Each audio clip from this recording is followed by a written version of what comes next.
Así veo las cosas, cerrado.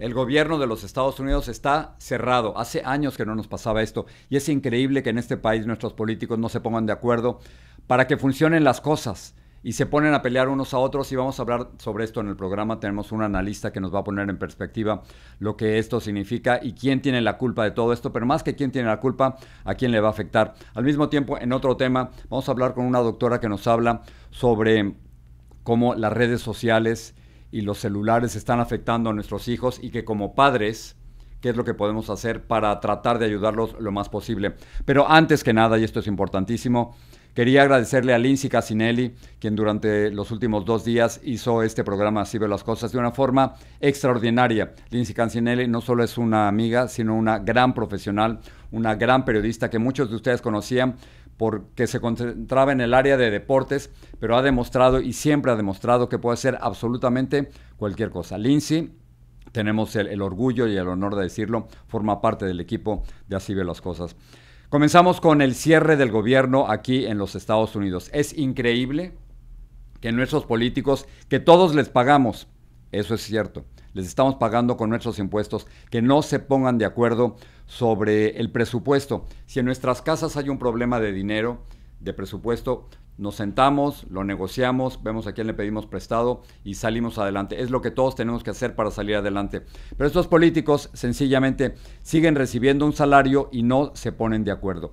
Y lo que me parece terrible de todo esto es que en el centro del debate están los inmigrantes indocumentados, que injustamente están siendo acusados de recibir Medicare y Medicaid, cuando eso no es cierto. Es casi imposible que un inmigrante indocumentado pueda recibir estos beneficios por parte del gobierno, pero eso se está utilizando como una arma, tanto por demócratas como republicanos, para que no haya un presupuesto y que las cosas no funcionen aquí en el país. Así que empecemos primero con esta pelea, que es una pelea de vecindario, horrible, sin ningún sentido, en donde los demócratas acusan a los republicanos de cerrar al gobierno, los republicanos acusan a los demócratas de hacerlo, y la primera reacción es de Chuck Schumer. Él es el líder de los demócratas en el Senado, y esto fue lo que dijo. Well, it's really the Trump shutdown. Let me say something to you, John, that Republicans thought that they could barrel us into a shutdown because they didn't want to protect the health care of the American people. Well, now they've seen they can't bully us, they can't barrel us. They don't have the votes to push their partisan bill through that did nothing to protect American health care. Está Chuck Schumer, demócrata, culpando a los republicanos de lo que ocurre. Y en el centro de todo esto está una serie de beneficios médicos, particularmente del Medicare y del Medicaid, que lo quieren los demócratas, pero que no lo quieren los republicanos, y dicen que no lo quieren porque supuestamente ayudaría a los inmigrantes indocumentados. Falso. Es una absoluta mentira. No hay manera que los inmigrantes indocumentados puedan recibir beneficios por parte del Medicare o del Medicaid. No se puede, sencillamente. No solo es ilegal, sino es prácticamente imposible que lo logran. Muy bien, escuchamos al demócrata acusando al republicano. Y ahora, claro que sí, vamos a escuchar al republicano acusando al demócrata. Aquí está Mike Johnson, el líder de los republicanos en la Cámara de Representantes. Rather than work with President Trump and Republicans to get this job done, as our party has done repeatedly in the same situation over the years, Democrats want to play political games with the lives and the livelihoods of Americans. The simple truth is Democrats in Congress have dragged our country into another reckless shutdown to satisfy their far-left base. That is the truth. Whether or not the government remains open or reopens is entirely up to them. There's still time for Democrats to pass this clean bipartisan bill that's sitting before them, and we encourage our Democrat colleagues to do that. Y aquí está ahora el republicano acusado al demócrata. Es una pregunta muy sencilla la que les voy a hacer. ¿No hay mesas en Washington? Mesas. ¿No hay mesas en Washington donde se puedan sentar en estos momentos demócratas y republicanos y se pongan de acuerdo? O sea, tenemos que pasar 24 horas o 24 días o meses discutiendo para que se pongan de acuerdo de cómo gastar el dinero de todos nosotros, y no solo cómo gastarlo, sino que se están gastando muchísimo más de lo que entra en impuestos. Pero bueno, es un problema de mesas, es un problema de sillas que no se pueden poner de acuerdo. Pues no se ponen de acuerdo, y la orden de nosotros, los ciudadanos, de los que vivimos aquí en los Estados Unidos, es que por favor pónganse de acuerdo, porque si no nos van a afectar muchísimo en todas las cosas que hacemos en este país. ¿Cómo nos van a afectar? Aquí el equipo de Así Ven las Cosas ha puesto una gráfica y la pregunta es, ¿quiénes se ven afectados por el cierre del gobierno? Empleados federales, aproximadamente 750,000 enfrentan suspensiones laborales ya hoy. 750,000. Trabajadores no esenciales que están suspendidos sin paga. Trabajadores esenciales que trabajan sin salario inmediato. Y en los servicios públicos, si quieres ir a un parque, a los museos, o peor todavía, si estás esperando tu pasaporte, vas a encontrar muchas oficinas que están cerradas o bien con demora. Y vamos a ver qué otro tipo de cosas están cerrando. Ciudadanos van a tener retrasos en beneficios, en trámites y en atención. Y contratistas privados, es decir, empleados privados que trabajan junto con el gobierno o empresas con contratos federales, están perdiendo en estos momentos sus ingresos. Todo esto sigue afectado. Y es decir que todos estamos siendo perjudicados y el gobierno, los demócratas y los republicanos no se pueden sentar a negociar pacíficamente y rápidamente para que esto no ocurra. Parece ser que es una pelea entre ellos, una pelea de vecindario que no se ponen de acuerdo y que nos está afectando a todos. Ahora, dentro de todo esto hay mensajes que son difíciles de creer, y el mensaje que les voy a presentar ahora apareció en la cuenta del presidente de los Estados Unidos, de la Casa Blanca, en su red social de Truth Social, en la que está, voy a decir solo atacando, en la que está atacando a Joaquín Jeffries, quien es el líder demócrata en el Congreso. Pero yo jamás me hubiera imaginado que en una cuenta oficial de la Casa Blanca se utilizara este tipo de creaciones de la inteligencia artificial para atacar o quizás hasta insultar. Esto es lo que apareció en la cuenta de Truth Social del presidente Trump. It's a disgusting video, and we're going to continue to make clear bigotry will get you nowhere. We are fighting to protect the health care of the American people in the face of an unprecedented Republican assault. Porque la pregunta, mucho más allá de que esto no genera ningún tipo de humor ni risa, la pregunta es, ¿por qué en una cuenta oficial se ataca así al líder de los demócratas en el Congreso de los Estados Unidos? Creo que estamos en un momento político de tal polarización que es difícil entender una posible salida negociada, dialogada entre ambos partidos. Y aquí vamos a dejar lo del cierre del gobierno. Quiero presentarles otras declaraciones del presidente de los Estados Unidos, Donald Trump, en el sentido de que él cree que se puede utilizar a los militares o a miembros de la Guardia Nacional en entrenamientos. Por supuesto, los militares tienen que entrenarse. Pero lo que ha dicho el presidente no tiene precedente. Dice que los militares y la Guardia Nacional se puede entrenar en ciudades en los Estados Unidos como si fueran campos de entrenamiento. Se los vuelvo a poner en perspectiva. Está diciendo que los militares pueden entrenarse no en los océanos, no en territorios desocupados, no, sino en ciudades de los Estados Unidos, y seguramente serán ciudades que tienen alcaldes o gobernadores demócratas, como campos de entrenamiento. Las palabras de Donald Trump. It's really a very important mission. And I told Pete, we should use some of these dangerous cities as training grounds for our military, National Guard, but military. La pregunta es a qué ciudades peligrosas se refiere. Se refiere a Memphis, donde hay ya testigos que han visto miembros de la Guardia Nacional, o se refiere a Chicago. ¿Cuáles son estas ciudades peligrosas en donde sería aceptable la presencia del ejército de los Estados Unidos o miembros de la Guardia Nacional? Ya que estamos hablando de militares, hace poco hubo una reunión de los más altos militares, de los más altos rangos que existen aquí en los Estados Unidos. Se reunieron con el secretario de Defensa Pete Hegseth y con el presidente de los Estados Unidos, Donald Trump. Pero ahí, cuando tenía toda la atención de los Estados Unidos, cuando tenía toda la atención de los militares, Pete Hegseth, el secretario de Defensa, se puso a criticar a militares gordos, como lo oí, a generales gordos, exactamente. Vamos a escuchar sus palabras.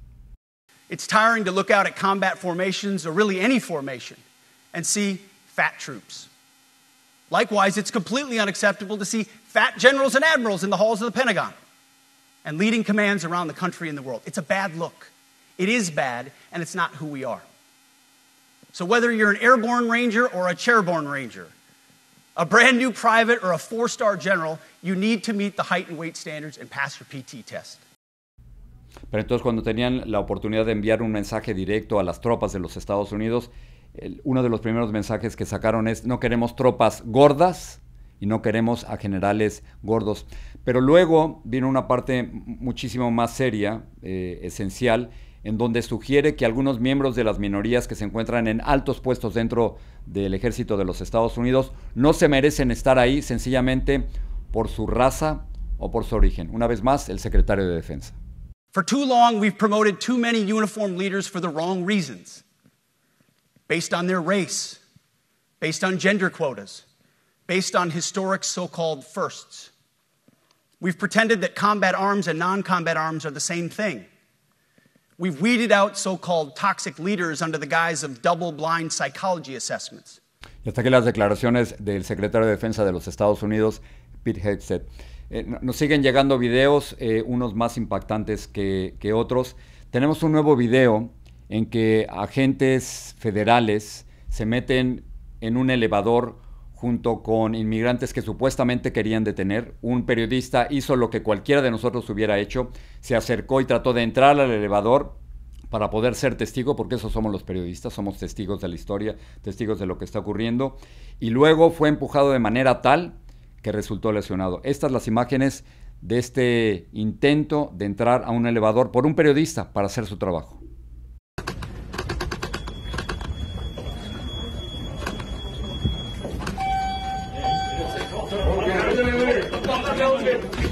Get out the fucking elevator!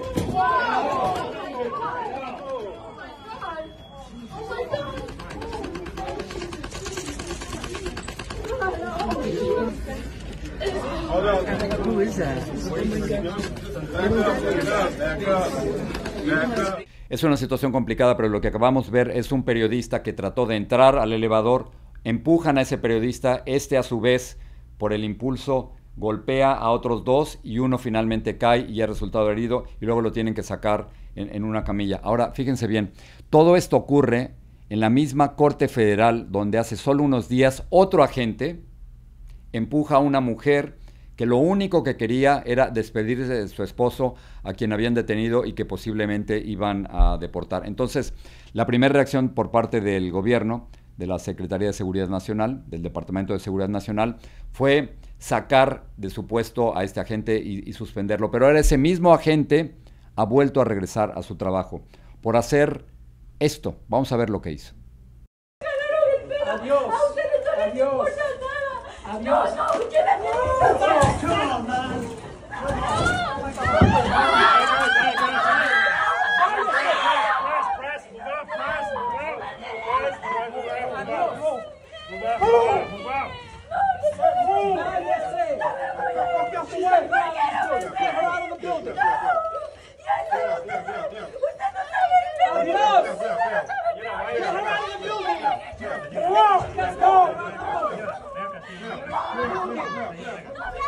Entonces, ese mismo agente que empuja a esta mujer que se estaba despidiendo de su esposo había sido suspendido y ahora le han permitido regresar a su trabajo.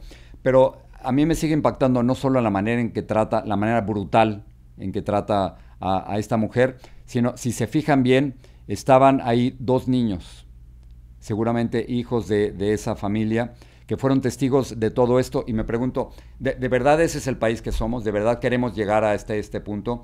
Por una parte, en la misma Corte Federal empujan a un periodista y golpea a otros involuntariamente que resultan heridos. Y ahora, este agente, ¿de verdad creen que hizo lo correcto? Porque si creen que hizo lo correcto, por eso lo están regresando a su trabajo. Son imágenes de los Estados Unidos en este 2025 que son increíbles de creer, de que eso está ocurriendo en el país, donde todos venimos a tener una vida mejor y en lugar de encontrar una vida mejor nos estamos encontrando este tipo de imágenes. 1 de octubre, Saltamos rápidamente a México. Es el primer año oficial de la presidenta Claudia Sheinbaum con niveles de popularidad altísimos. Es mucho más popular que el expresidente Andrés Manuel López Obrador. Las últimas encuestas que yo estaba viendo ponen la popularidad de Claudia Sheinbaum del más del 70%. Ahora, ¿cuál sigue siendo, de acuerdo con las encuestas, el principal reto de Claudia Sheinbaum? Sigue siendo la criminalidad.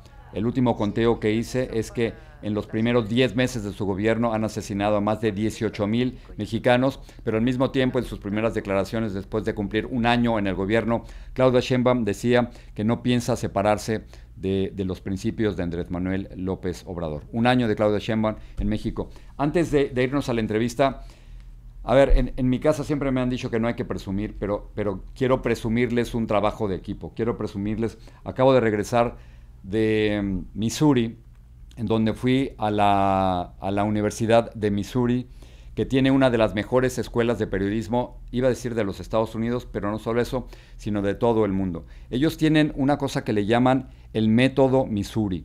Y el método Missouri consiste en que los jóvenes que están estudiando periodismo no solo están leyendo y aprendiendo la parte teórica, sino también la parte práctica. Y entonces en la universidad tienen una estación de televisión, tienen un periódico y tienen una estación de radio. Entonces, el método Missouri lo que implica es que estos estudiantes, además de estudiar la teoría, todo el tiempo están en la práctica. Y por lo tanto, algunas de las principales compañías de comunicación y medios de comunicación en los Estados Unidos constantemente van a la Universidad de Missouri a reclutar a estos estudiantes porque al terminar sus 4 años de estudio están ya preparados para salir al aire, para hablar en la radio, para hablar en redes sociales.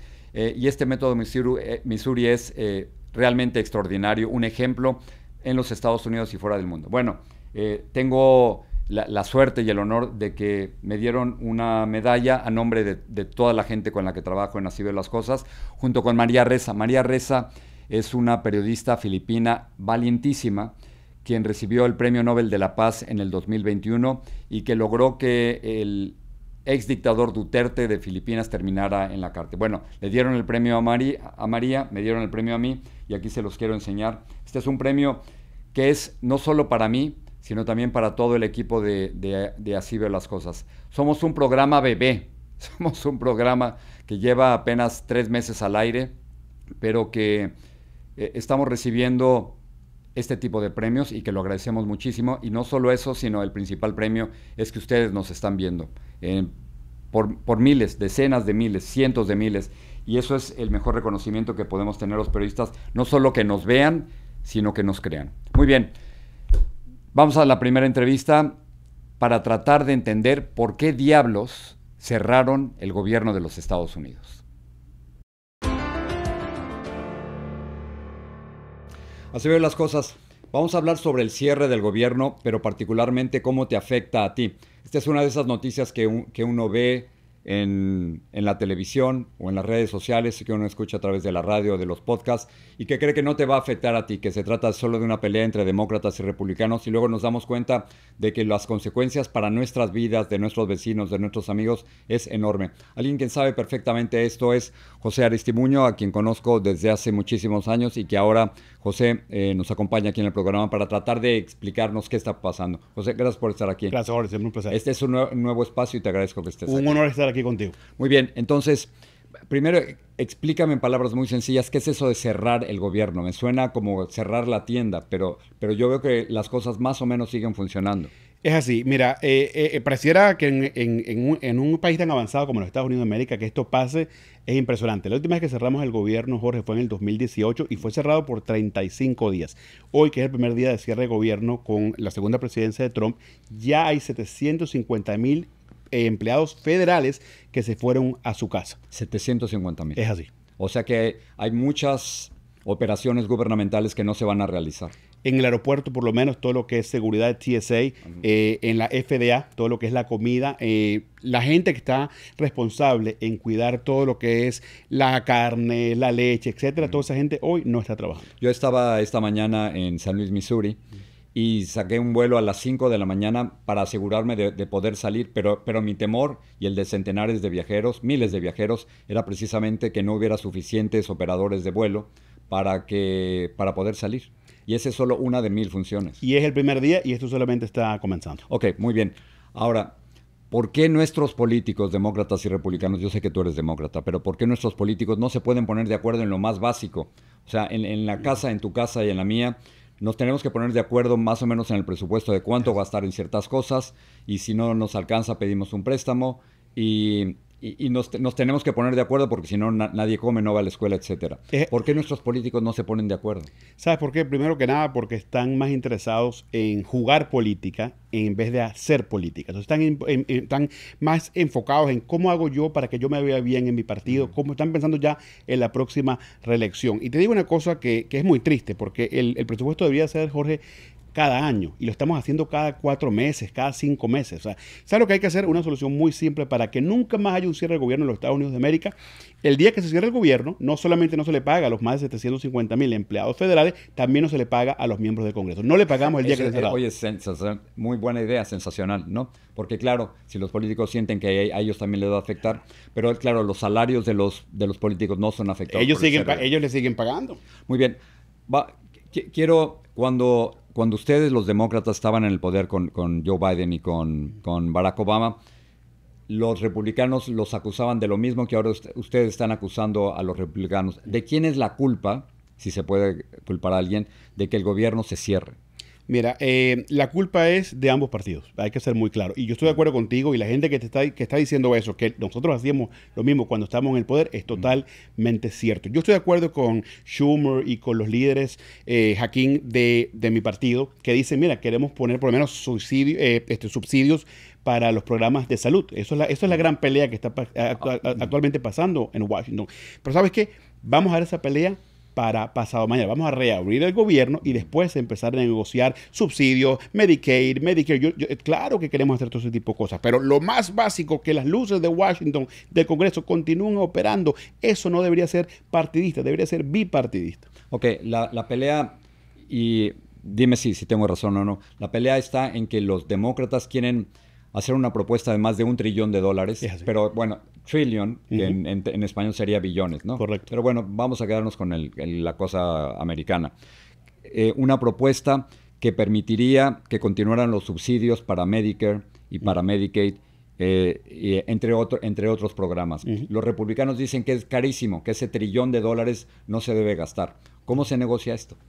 Mira, primero que nada, nosotros no hemos podido balancear el presupuesto de los Estados Unidos de América desde el 2001 bajo Bill Clinton. ¿Cómo es posible? Que los republicanos también, hay que decirlo, los republicanos decían, no, nosotros somos el partido del ahorro. Donald Trump, en el primer periodo, no en este, en el primer periodo gastó más de lo que Barack Obama gastó en 2. Donald Trump gastó, Jorge, 4 años lo que Barack Obama gastó en 8. O sea, el partido republicano, que supuestamente les encanta hacer ese boy como hacemos en casa, no saben hacerlo.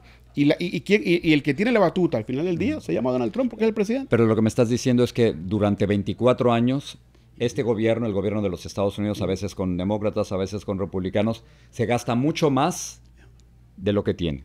Es así.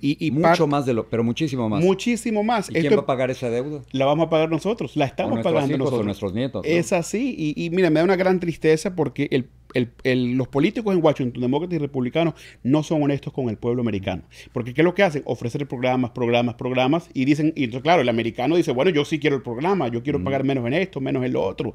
En vez de decir, si hacemos ese programa, nos va a costar mucho más dinero. Y ya Donald Trump, ya vamos a ser claros, él empezó, no, que yo voy a cuidar el presupuesto de Estados Unidos. No lo cuida. Ni los demócratas tampoco lo están cuidando. En todo esto está flotando una mentira. Y los republicanos sugieren que lo que están tratando de evitar es que los inmigrantes indocumentados reciban beneficios médicos del Medicare y del Medicaid. Tú y yo sabemos que la gran mayoría de los inmigrantes indocumentados no reciben ningún tipo de ayuda del gobierno, y muchísimo menos Medicare, que es complicadísimo conseguir, y Medicare. O sea, esa sí es una mentira. Una gran mentira. Claro, y hay que decirlo, ¿no? Y hay que decirlo, correcto. O sea, no se está... Esta pelea no tiene nada que ver con los inmigrantes indocumentados. Nada que ver, no. ¿Sabes lo que pasa? Que esto es demasiado importante que la gente lo sepa.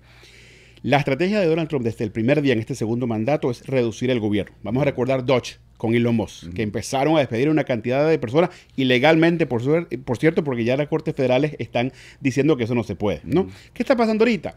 Usualmente, históricamente, en los Estados Unidos, cuando cierran el gobierno, hacen una cosa que se llama el furlough, que la gente se va para su casa 2 semanas, 3 semanas, mientras que el gobierno está cerrado. Cuando el gobierno abre de nuevo, te dan esas 2 o 3 semanas que no te pagaron y tú vuelves a tener tu trabajo. Okay. Aquí una gran diferencia. Mike Johnson, el speaker de la Cámara de Representantes republicano, tiene ahorita una llamada con los oficiales de la Casa Blanca para hacer lo siguiente. En vez de hacer el furlough, quieren aprovechar que los van a despedir temporalmente y no despedirlos temporalmente, despedirlos ya, O sea, de los una vez. despiden y se acaba. Y no vuelven. No regresan. Exactamente. Esos son servicios que no vamos a tener. Eso es correcto.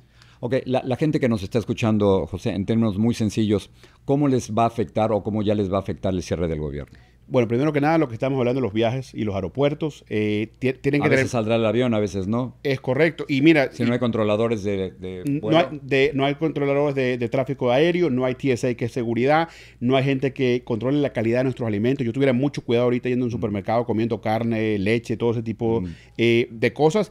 Y por último, también vamos a hablar de los militares. Los militares, aunque son esenciales, después de un mes del gobierno cerrado, ya empiezan a dejar de tener su cheque. Es muy grave, muy grave. Ok, tu partido no necesariamente se encuentra en un buen momento. Cuando uno piensa en los republicanos, piensa quién es el líder, Donald Trump, cuáles son sus ideas, están en contra del aborto, están en contra de los inmigrantes, están a favor del uso de armas de fuego, están en contra de los impuestos. Es clarísimo lo que piensan los republicanos. No es el caso de los demócratas. No sé quién es su líder, José, y no sé qué creen.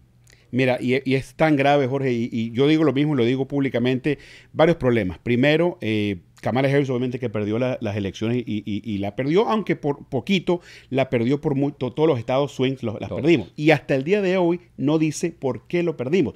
Acaba de sacar un libro, ¿no? Cual he leído parte, y lo que hace es prácticamente echarle la culpa a todo el mundo, menos a ella misma. Kamala Harris creo que es una buena persona, tiene buenas intenciones, pero está... igual que el partido completo, que no dicen, ¿sabes qué? Nos hemos equivocado en todo tipo de cosas. Y te digo un dato muy importante. Desde 1930, de la Gran Depresión, hemos tenido récords de la economía, buena o mala. La mayoría de periodos económicos positivos en Estados Unidos de América han sido bajo administraciones demócratas, por gran mayoría, Sí. ¿ok? Pero no podemos saber, no sabemos comunicar, no sabemos hablar de ese tipo de cosas y poner políticas en la mesa que son pro inmigrante, que son pro latino, que son Es que pro lo economía. hicieron por mucho tiempo, pero no funcionó. Primero la idea de una legalización, no lo cumplieron, no lo pudieron prometer. Eso creía que les iba a dar un mayor porcentaje del voto hispano. Han empezado a perder el voto hispano. Es decir, no sé exactamente en qué creen, y ese es el problema. Y parte de eso tenemos que reestructurar nuestro partido. Yo creo que el Partido Demócrata, como está actualmente, tenemos el approval rating de nuestro partido actualmente, creo que está en 32, 33%. A Donald Trump no le da muy bien tampoco. Donald Trump está en 42%, pero nosotros, el Partido Demócrata, que es el partido de los latinos, afroamericanos, de quien tú quieras, ¿no? 32%, por favor. Eres venezolano y estás siguiendo muy de cerca lo que ocurre con Venezuela. Hay una flotilla de buques de la Armada de los Estados Unidos frente a las costas de Venezuela. ¿Están ahí para evitar el narcotráfico desde Venezuela hacia los Estados Unidos o están ahí porque pudiera haber una operación militar de Venezuela en contra de Nicolás Maduro?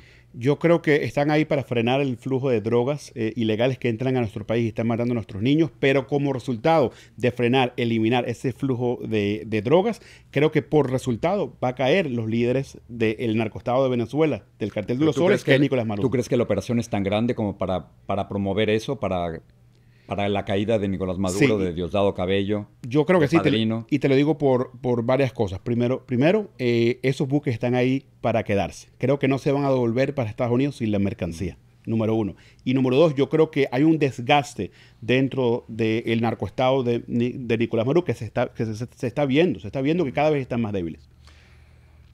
¿Tú estarías de acuerdo en una invasión de los Estados Unidos en Venezuela? ¿O una operación militar de Estados Unidos en Venezuela para extraer a Maduro?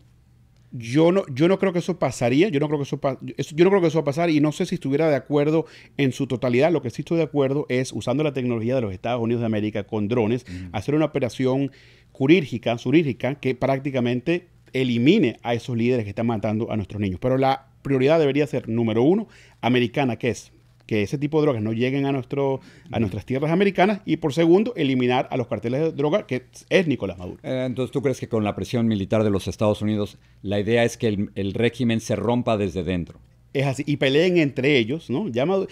Ahí están peleando, ¿no? De quién tiene la culpa, quién no tiene la culpa. ¿Será que quitamos a Nicolás Maduro, ponemos a Jorge Rodríguez, a Diosdado Cabello? Esa pelea ya se sabe que está ocurriendo. ¿Qué pasa si sale Nicolás Maduro y Diosdado Cabello? ¿Quién gobierna Venezuela? Edmundo González Urrieta, que es la persona que ganó las pasadas elecciones. Legítimamente, es el presidente legítimo de Venezuela, tiene que volver a Venezuela. No dudo que María Corina Machado esté en su gabinete, o sea, la vicepresidenta. Ya hay un plan, ¿no? Que se llama el plan de las 100 horas, de qué quisiera, ¿no? Edmundo González las primeras 100 horas cuando llegara a Venezuela. ¿Cuántas veces hemos tú y yo hablado de Venezuela y decir que está a punto de cambiar después de unas elecciones, de que algo va a pasar después de unas manifestaciones y no pasa nada? Mira, no, creo que he perdido la cuenta. Yo también. Mi querido Jorge, cuántas veces lo hemos hecho con Guaidó, con Leopoldo López, etcétera. Pues ¿sabes cuál es la que yo veo aquí diferente? No tiene nada que ver con Venezuela. Tiene que ver con el ego de Donald Trump. Y te digo lo siguiente. Donald Trump prometió que iba a buscar paz con Rusia y Ucrania. No lo pudo hacer. Nuestra economía ahorita está un desastre en Estados Unidos. El reporte salió hoy de trabajos privados, 35,000 trabajos. Horrible. ¿Ok? Tú vas al automercado, incomparable. Creo que el trofeo de Donald Trump, por lo menos en este segundo último mandato, es capturar a Nicolás Maduro y terminar, erradicar el flujo de drogas ilegales hacia los Estados Unidos. Entiendo tu argumento. Quizás el contraargumento sería que también quiere el Premio Nobel de la Paz. Entonces, como un guerrerista va a conseguir el Premio Nobel de la Paz, pero lo entiendo. José, gracias por ayudarnos a poner en perspectiva el mundo. Gracias, Jorge. Lo hemos arreglado totalmente. Gracias, José. Gracias. Así veo las cosas. Hemos estado hablando aquí de la inteligencia artificial, de las aportaciones de la inteligencia artificial y cómo va a cambiar nuestra vida en el futuro. Pero también la inteligencia artificial, ChatGPT y la tecnología puede tener efectos negativos en nuestros hijos si no sabemos cómo manejarlos. Y para que nos ayudara a lidiar con esto, hemos invitado a la doctora Erika Angulo, psicóloga infantil y terapeuta en salud mental. Erika, gracias por estar aquí. Gracias a ti por la invitación. Yo al principio no sé cómo manejar el celular con mis hijos. Ahí debemos ponerles límites y ¿es este el enemigo? Claro que sí. Yo siempre le digo a los padres que los límites protegen. ¿Okay? Y darle al niño acceso a la tecnología sin ningún tipo de regulación es exponerlos a demasiados riesgos. Entonces, por supuesto, la tecnología o el proveerle a los niños del celular o del computador tiene que ir de la mano con ciertos acuerdos y reglas que protejan a los niños. Hay todo un debate en los Estados Unidos y yo creo que más allá de los Estados Unidos de cuál es la edad mínima en la que uno le puede dar un teléfono celular. El argumento de niños de 8, 9, 10 es que todos sus amigos lo tienen. Ese es uno. Hay un nuevo argumento después de los tiroteos en las escuelas de que los niños deberían tener acceso todo el tiempo a su teléfono celular. ¿Cuál es la regla? ¿Tu regla? Mira, la regla que dicen los psicólogos es que entre más tú puedas posponer el acceso a la tecnología va a ser mejor para los niños. ¿Por qué? Porque no interrumpe ciertos procesos de desarrollo del cerebro que se están perdiendo por causa del celular y de las pantallas. ¿Qué edad entonces estamos hablando que sería seguro emocionalmente darle un teléfono a los niños? Yo no diría que antes de los 13 años. Antes de los 13. Lo cierto es que hay mucha presión, no solo de los compañeritos, sino que te puedo compartir mi caso. Yo tengo un hijo adolescente y cuando él entró a middle school, varias veces llegó diciéndome, soy el único que no tengo celular y la maestra pidió que sacáramos el celular y yo no lo tenía. Entonces no es solo los padres, sino también que la comunidad ejerce cierta presión. Cuando estamos hablando de inteligencia artificial y ChatGPT, muchos adolescentes temen que esta tecnología sea utilizada en contra de ellos, que por ejemplo vayan a utilizar su cara o su nombre y luego pongan imágenes de pornografía, o que los vayan a poner en situaciones totalmente incómodas y creen increíble ansiedad y temor. ¿Cómo podemos como padres evitar que eso ocurra? Mira, va a ser importante, de nuevo, no solo los acuerdos, sino alfabetización digital. No dejarles saber a nuestros hijos que hay que tener ciertas protecciones, como por ejemplo no dar información, tratar de cuidar las fotos que ponemos, mirar la configuración de la privacidad que tienen nuestros hijos en los teléfonos y sobre todo lo más importante aquí va a ser tener una confianza, un diálogo con tu hijo para que tu hijo pueda venir a ti cuando pasen situaciones en donde se sienta en riesgo o incómodo. Los casos más dramáticos, por supuesto, son casos en que se utiliza la inteligencia artificial y culminan con con el suicidio de los adolescentes. Y tú hiciste un experimento muy interesante, cuéntamelo. Sí, yo me metí a ChatGPT y empecé a simular que yo era una niña de 15 años que estaba teniendo ciertos síntomas de depresión y que sentía que nadie me entendía, ¿no? Para ver qué me decía ChatGPT, y con lo que me encontré es que de una u otra manera él me fue guiando y me preguntó si yo estaba en riesgo, si quería acabar con mi vida o lastimarme, y que si era así, era importante que buscara a la ayuda de crisis, que es el 988. O sea, que mi experiencia fue que de una u otra manera ChatGPT me guió a buscar ayuda, a salirme digamos, de la tecnología y buscar ayuda humana. Claro, yo creo que finalmente eso es lo que todos necesitaríamos, ayuda humana. Me preocupa, conozco gente que está empezando a utilizar ChatGPT como su médico personal, y yo no sé qué tan peligroso es eso.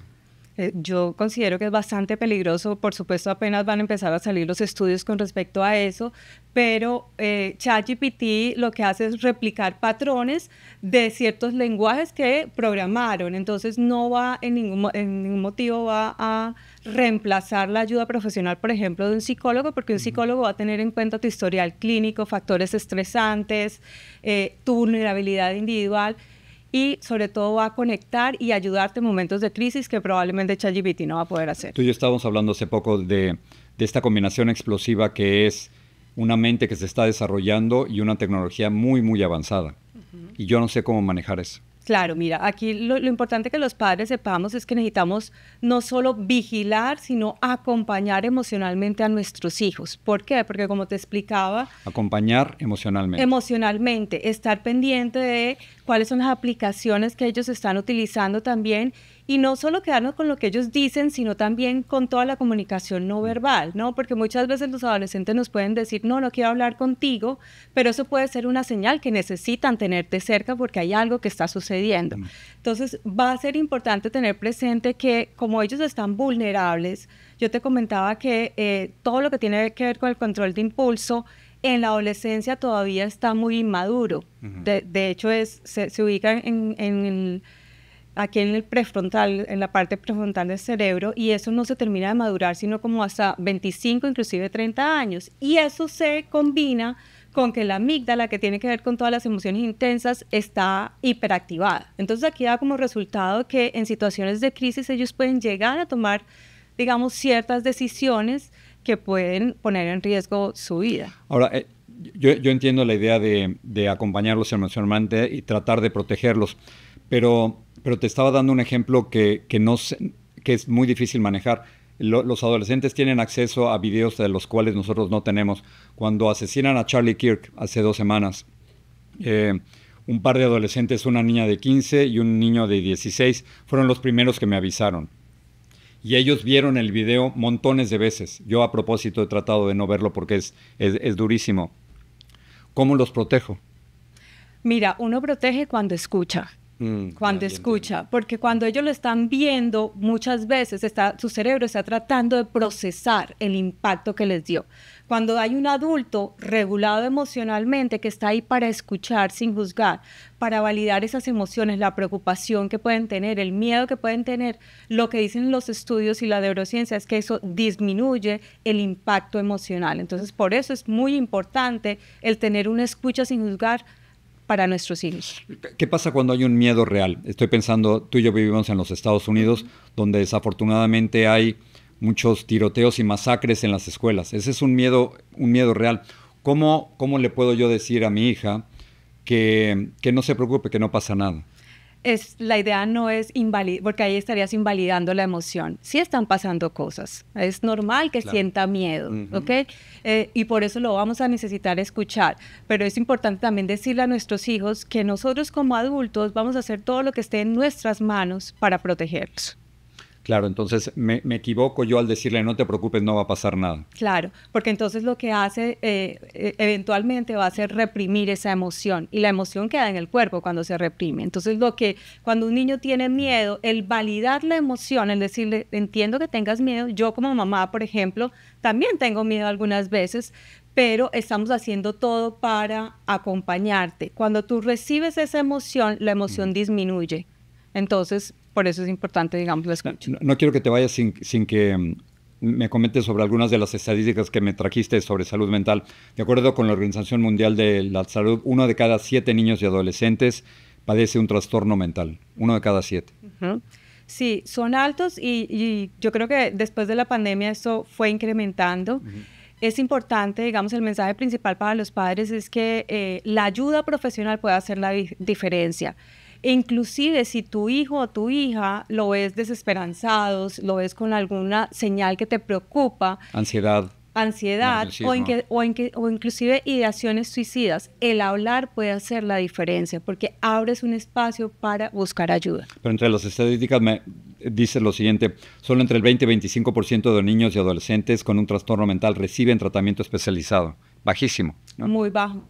Muy bajo, y es más difícil cuando los niños están en crisis. La realidad es que el acceso a la salud mental puede ser, hoy en día en Estados Unidos por lo menos es costoso, entonces no todo el mundo tiene acceso a... Claro, eso te iba a preguntar, porque es cierto que cuando se necesita ayuda, ¿qué pasa si los padres nos dicen, yo quiero ayudar a mi hijo, quiero acompañarlo, estoy haciendo todo lo posible, pero no tengo dinero, ¿no? Uh-huh.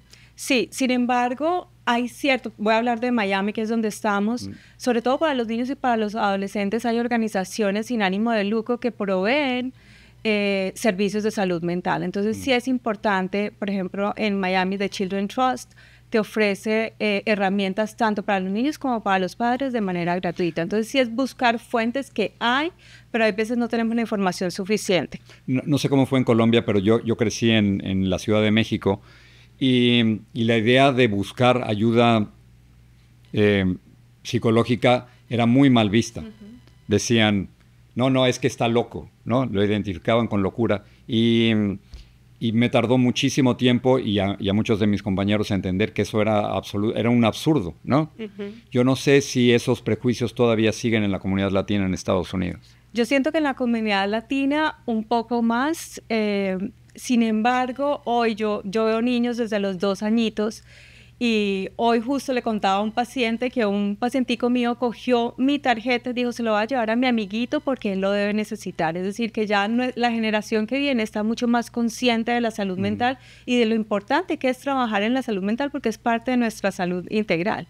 Gracias por estar aquí y me llevo tu frase de acompañar emocionalmente a nuestros hijos. Creo que eso es, si hay un consejo, ese es el que me llevo.